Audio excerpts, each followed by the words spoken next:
Secret task. Hi hello friends, welcome to media pixie. என்னங்க இந்த மாதிரி போகுது பிக் பாஸ்? ஏன்னா பிக் பாஸ்ல காலையிலேருந்து ஒரே போராக இருந்தது, லைவ் கண்டென்ட் பேசுறதுக்கு எதுவுமே இல்லை அப்படின்னு நினச்சிருந்தேன். இப்போதான் பிக் பாஸ் ஒரு ட்விஸ்ட் வச்சிருக்காருங்க, வேற லெவலில் உள்ள ஒரு ட்விஸ்ட் வச்சிருக்காரு. என்னன்னு பார்த்தீங்கன்னா ஒரு சூப்பரான சீக்ரெட் டாஸ்க். எந்த விதமான குழப்பத்தையும் ஏற்படுத்தி உங்க மேனேஜ்மெண்ட்ல இருந்து இந்த சீக்ரெட் டாஸ்க் யாரை வச்சு செஞ்சிருக்காருன்னு பார்த்தீங்கன்னா சாண்ட்ரா வச்சு இந்த சீக்ரெட் டாஸ்க்கை வந்து செய்ய சொல்லியிருக்காரு. முக்கியமாக இதில் ரெண்டு விஷயம் இருக்குது. என்னன்னா சாண்ட்ரா வந்து அந்த சீக்ரெட் டாஸ்க் கொடுத்தா அவங்க யாரை வந்து பார்ட்னராக வந்து சேர்த்துப்பாங்க அப்படின்னு நம்ம யோசிச்சு பண்ணுவோம். ஜென்ரலாக யோசிச்சாவே அவங்க யாரை சேர்த்துப்பாங்கன்னா பிரச்சனை அவங்க ஹஸ்பண்டை தான் வந்து ஈஸியாக சேர்த்துப்பாங்க. இப்போ இதில் ஒரு ட்விஸ்ட் ஒன்று இருக்குது. என்னன்னா புதுசாக வந்திருக்கா ரெண்டு பேரும் ஒரே ஃபேமிலினால இவங்க ரெண்டு பேரும் நாமினேஷனில் கொண்டு வரணும் அப்படின்னு எடுத்துகிட்டு வந்தாரா என்னன்னு தெரியல. ஏன்னா அவங்ககிட்ட ஒரு டாஸ்க் கொடுத்து நீ யாரை வேணா கூப்பிட்டுங்க அப்படின்னு சொல்லிட்டாரு. ஆனால் அவங்க யாரை கூப்பிடுவாங்கன்னா பிரச்சனை தான் கூப்பிடுவாங்க கண்டிப்பாக. ஏன்னா வந்து அந்த பார்ட்னரோட சேர்ந்து பிரச்சனை தான் கூப்பிட்டாதான் இப்போ ரெண்டு பேரில் யாருக்காவது வந்து அதாவது இந்த சீக்ரெட் டாஸ்கில் வந்து ஜெயிச்சாங்கன்னா ரெண்டு பேரில் யாருக்காவது ஒருத்தருக்கு வந்து நாமினேஷன் ப்ரீ பாஸ் கிடைக்கும். அதனால இந்த சீக்ரெட் டாஸ்க்கை வந்து சாண்ட்ரா வந்து பண்ண வந்து தயாராகிட்டாங்க. ஸோ இதை பற்றி பார்க்கறதுக்கு முன்னாடி நம்ம சேனலுக்கு யாரெல்லாம் புதுசாக வந்துருக்கீங்க மறக்காம நம்ம சேனலில் ஒரு சப்ஸ்கிரைப் பண்ணுறீங்க, அப்படியே பக்கத்தில் ஒரு லைக் போட்டு விட்ருக்கு. அப்போ தான் வந்து இந்த வீடியோ வந்து கொஞ்சம் பேர் காட்டும் ஃப்ரெண்ட்ஸ். சரி ஓகே, இப்போ வாங்க உள்ள டாபிக் குள்ளே போகலாம். என்னென்னு பார்த்தீங்கன்னா சீக்ரெட் டாஸ்க் ஒன்று வந்து பிக் பாஸ் ஒன்று வச்சிருக்காரு. என்ன அந்த சீக்ரெட் டாஸ்க் அப்படின்னு கேட்டிங்கன்னா இந்த வீட்டுக்குள்ளே வந்து அந்த ஹோட்டல் டாஸ்க் போயிட்டு இருக்கேன். இந்த ஹோட்டல் டாஸ்க் போயிட்டு இருக்கிறப்போ இவங்க வந்து அதாவது எதிர் ஹோட்டல், அதாவது என்னன்னா இந்த ஹோட்டலில் வந்து வளரக்கூடாது அப்படின்னு நினைக்கிற ஒரு சில ஆட்கள், அதாவது என்னன்னா காம்படிட்டர் ஹோட்டல் வச்சிருப்பாங்களே அவங்க வந்து இப்போ பிக் பாஸ் ஹோட்டல் வந்து ஆஹா ஓஹோன்னு ஓடுது, அந்த ஹோட்டலை வந்து காலி பண்ணணும் அப்படின்ட்டு ஒரு ஆளை செட் பண்ணுறாங்க. அந்த ஆள் யாருன்னு பார்த்தா சாண்ட்ரா. நடக்கிற விதத்தை பார்த்து போட்டியாளர்கள் எங்க இந்த ஹோட்டல் தலையெடுத்துடுமோ திரும்ப பழைய நிலைமைக்கு வந்துடுமோன்னு பயப்படுறாங்க. இப்போ சாண்ட்ரா அந்த ஹோட்டலுக்குள்ளே போகிறாங்க. அந்த ஹோட்டலுக்குள்ளே போயிட்டு நல்லா ஓடிக்கிற ஹோட்டலில் ஆட்களை மாற்றி விட்டா என்ன நடக்கும்? அந்த இடத்துல நல்லா ஓடி இருக்க ஹோட்டல் வந்து கொஞ்சம் கொலாப்ஸ் ஆகிடும். ஸோ அந்த மாதிரி உள்ளே போயிட்டு இவங்க போயிட்டு என்ன பண்ணுன்னா ஒரு மூணு விஷயத்த பண்ணணும்னு சொல்லியிருக்காரு பிக் பாஸ். என்னென்ன முதல் விஷயம், ஒருத்தரை வந்து பணி நீக்கம் பண்ணிடணும். அதாவது அதை அங்கே வேலை செஞ்சுக்கிறனால எல்லா இதுலேயும் வேலை செய்வாங்க. சமையல் இருப்பார், அதாவது ரூம் பார்த்துக்கிறதுக்கு ஆள் இருப்பாங்க, அந்த மாதிரி எல்லா இடத்துலையும் வந்து ஆளுங்க இருப்பாங்க. ஸோ அந்த மாதிரி இருக்கிறவங்கள உள்ள வேலை செஞ்சவங்கள யாருன்னா ஒருத்தர் வந்து பணி நீக்கம் பண்ணணும்.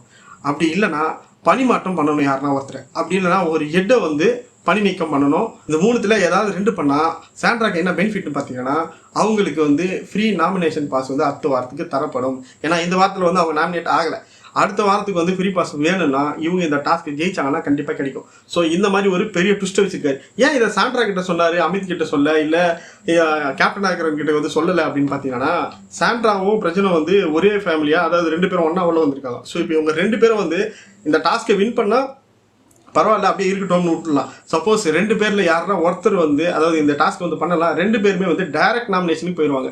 யாருமே அவங்களை நாமினேட் பண்ணணும்னு அவசியம் கிடையாது. டேரெக்டாக நாமினேஷன் போயிட்டாங்கன்னா யாரெல்லாம் ஒருத்தர் வெளியில் போக வாய்ப்பு இருக்குது. ஸோ அந்த பிளானை வச்சு கூட பிக் பாஸ் விளையாடி இருக்கலாம் அப்படின்ற மாதிரி தான் எனக்கு தோணுது.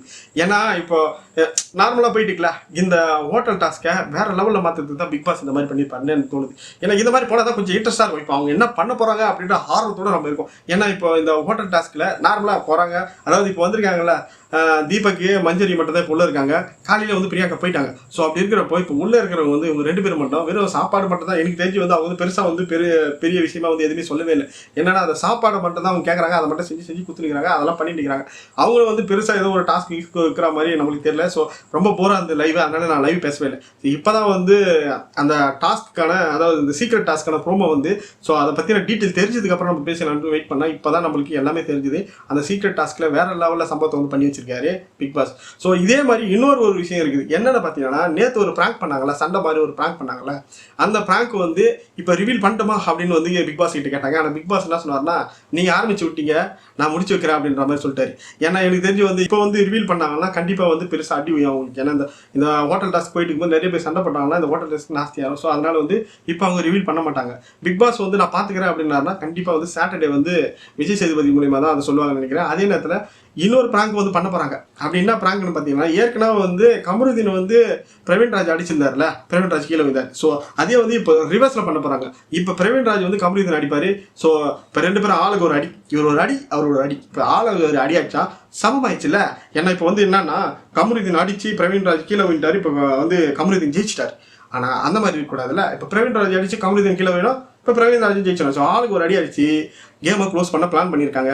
இது மாதிரி அவங்க பிக் பாஸ் கிட்ட கேட்கும்போது பிக் பாஸ் வந்து சொல்லிட்டாரு, நீங்கள் இந்த வீட்டில் இருக்கிற சட்டத்திட்டங்களுக்கு உட்பட்டு நீங்கள் என்ன வேணால் பண்ணுங்கள், அதுக்கு மேலே அடித்தடி அந்த மாதிரிலாம் போயிடக்கூடாது, கை கலப்பு ஆயிடுச்சுன்னா அது ரொம்ப வேற மாதிரி போயிடும் அப்படின்றத வந்து தெளிவாக சொல்லிட்டாரு. சப்போஸ் அந்த மாதிரி போனால் கண்டிப்பாக ரெட் கார்டு கொடுத்து 3 பேரை அனுப்பி விட்ருவாங்க. ஏன்னா இவங்க ப்ராங்க் பண்ணுறதுக்கு அந்த ப்ராங்க் வந்து வேற லெவலில் போக வாய்ப்பு இருக்குது. ஏன்னா ஃபர்ஸ்ட் ப்ராங்கே வந்து அவங்க ஒய்ஃபெல்லாம் ஆயிரத்துக்கு ஆரம்பிச்சிட்டாங்க. ஸோ செகண்ட் வாட்டி இதே ப்ராங்க் பண்ணுறப்போ வேற ஏதாவது சம்பவம் நடக்க வாய்ப்பு இருக்குதுன்னு தான் எனக்கு தோணுது. ஓகே ஃப்ரெண்ட்ஸ், உங்களுக்கு எல்லாம் என்ன தோணுதுன்னு மறக்காம கமெண்ட் பண்ணுங்க. அடுத்து ஒரு சூப்பரான லைவ் அப்டேட்டோட உங்களை வந்து பார்க்குறேன். பாய்.